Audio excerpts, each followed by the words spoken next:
গ্রামে আজ সাপ্তাহিক হাটবার, তাই আমি আর ছোট কাকিমা বেরিয়েছি, কারণ একসাথে ফুচকা খাবো, সাথে ওই সাপ্তাহিক সবজি বাজারটাও করে নেব। ফুচকা না পাওয়ার ভয়ে আমরা দুজন কিন্তু আজকে অনেক তাড়াতাড়ি বাজারে চলে এসেছি। আর ফুচকা খাওয়া শেষ করে এবার ঢুকলাম বাজারের ভেতরে।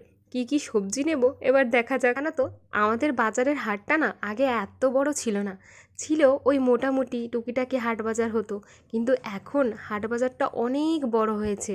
কি সুন্দর হাট চালাও করে দিয়েছে। সপ্তাহের যে দুদিন হাট বসে মানে ওই মঙ্গলবার আর শুক্রবার, এখন তো খুব ভিড় হয় এই দুটো দিনে। আর গ্রামে যে সবজি দোকানগুলো বসে তার মধ্যে বেশিরভাগ সবজিগুলোই কিন্তু দেশি সবজি হয়, মানে ওই ঘরোয়াভাবে চাষ করে। আচ্ছা তোমরা আমাকে বলো তো, কে কে গ্রামে থাকো আর এই গ্রামের হাট বাজারে তোমরা হাট করতে যাও? শহর বাজারে প্রত্যেক দিনই তো চাইলে সব কিছুটাই পাওয়া যায়, কিন্তু গ্রামের এই যে হাট বাজারে হাট করাটার মজাই একটা আলাদা। কি তোমাদের কি মনে হয়? চলো, বাজার হয়ে গেছে, আমি আর কাকিমা এবার আইসক্রিম খেতে খেতে বাড়ি ফিরি।